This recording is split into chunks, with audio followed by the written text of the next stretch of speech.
Hi Electron, it seems like you've just fallen down into a quantum maze. I came up with some little tricky challenges for you throughout it, and you probably want to get out of here. So, you'll have to solve some problems that have to do with quantum physics. If you answer them correctly, the door will open. Anyway, you've been provided with 3 energy packets that can be used to open those doors.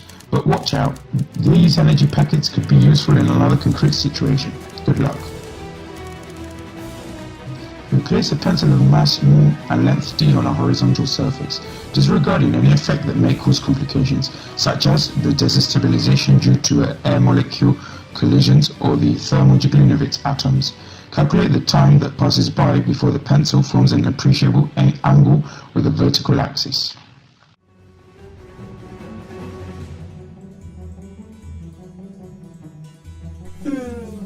So, first of all, I will take Heisenberg's relation and I will write it for phi and phi dot.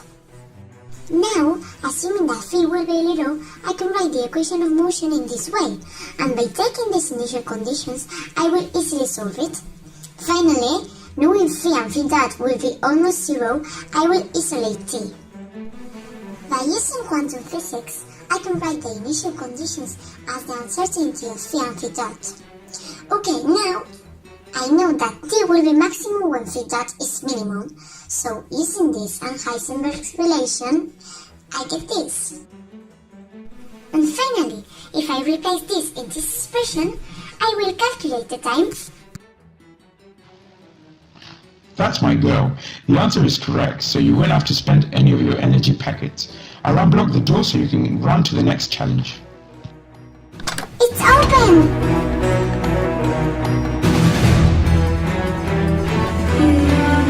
To the left.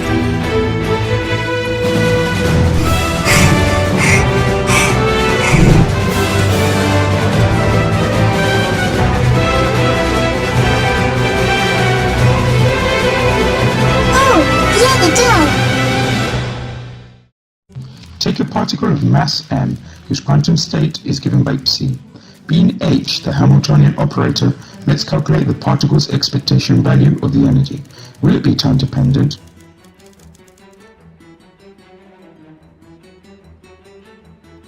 Oh, that's an easy one. I write psi in terms of the eigenfunctions, and then to calculate the expectation value, I will write this scalar product. Now, I write it in its integral form, and replacing psi's expression, the exponentials will vanish, and so the time. So now, the expectation value won't be time dependent. You failed, Electron. Remember that if the potential energy is time dependent, the eigenfunctions won't be the ones you have written. And I didn't specify what kind of potential, so you should have taken the most general case. Shit! You should now stick to the rules and use one of your energy packets in order to open the second gate. You know, if you want to get out of here.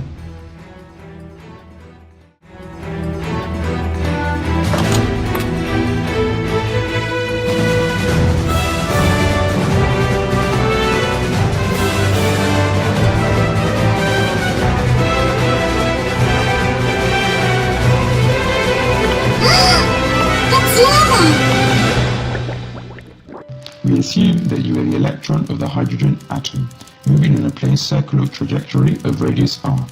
By starting with classical assumptions, could you reach the expression of your energy levels?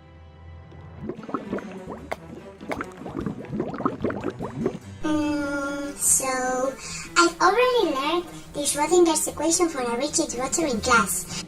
If I recall what I've learned in classical physics, taking the equilibrium equation, the kinetic energy, and the potential energy, I will get the potential in terms of E. Going back to quantum physics, I'll replace this relation in the Schrödinger equation. This is an ordinary linear differential equation, and its solution is straightforward. By setting periodicity conditions, k will be an integer, so the energy will be quantified. Finally, returning to classical physics, I'll write the radius in terms of phi, and replace it in the quantified energies expression. Wait. What could I do to be sure about the answer? Oh! If I replace my energy levels in the expression of the radius for n equal 1, I should obtain burst radius.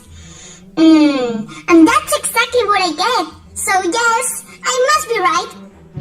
Well, you won't have to go through the lava. Are you ready to see what's behind those stairs? Yes, I will finally escape this maze.